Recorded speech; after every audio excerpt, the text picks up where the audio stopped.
Good morning, Blue Devils. Today's Tuesday, September 15th, 2020.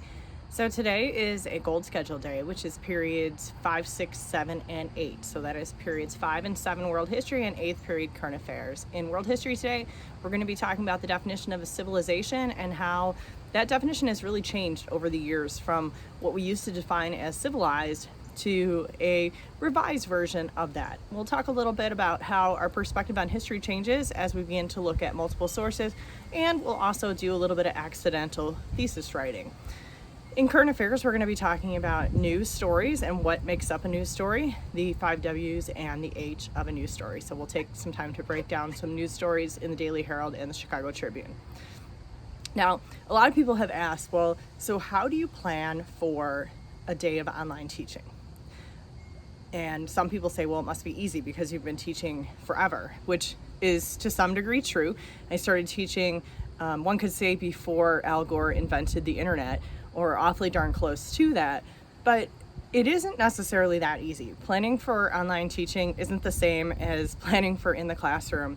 But even when I was planning in the classroom, every day was a little bit different. And rehashing and pulling out last year's material and just doing it again doesn't necessarily work because the students change from year to year. Now this year, with everything being virtual and online teaching, it is completely different. So I do go back to the old file folders, look for materials, see what I can potentially use. But since the platform is completely different, the methods have to change too.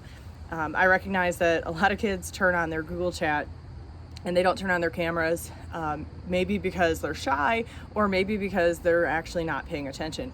And so to try to overcome that, I use things like Pear Deck to try to make lessons a little bit more engaging, require a little bit of student response during the lesson so that there's an actual assignment that's given during class for credit. And students who miss then have to follow along and do that on their own outside of class.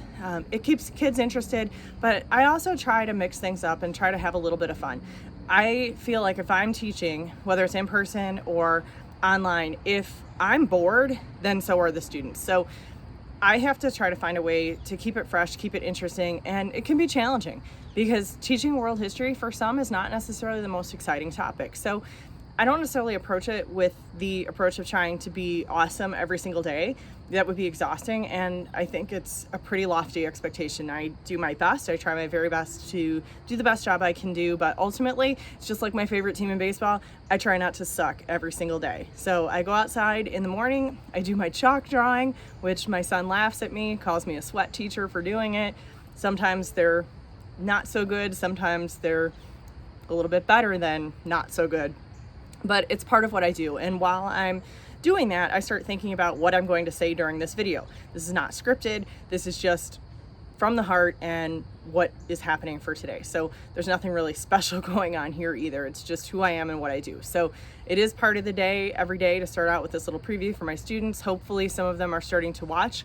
I have provided here and there a little bit of extra credit bonus during class. Of course, nobody has gotten it right yet because they're not actually paying attention. So hopefully I will see everybody in class today. The attendance has been outstanding, so keep it up. I love when I'm running down my list and seeing that everybody is showing up and everybody is participating. That's great. Let's keep that up. It's gonna be a gorgeous day today. I think it's supposed to be about 80 degrees, so kind of a summer-like day. So hopefully when school's out, you get a chance to get outside, go for a walk, and enjoy it. Look forward to seeing everybody. Again, have a wonderful day. Bye for now.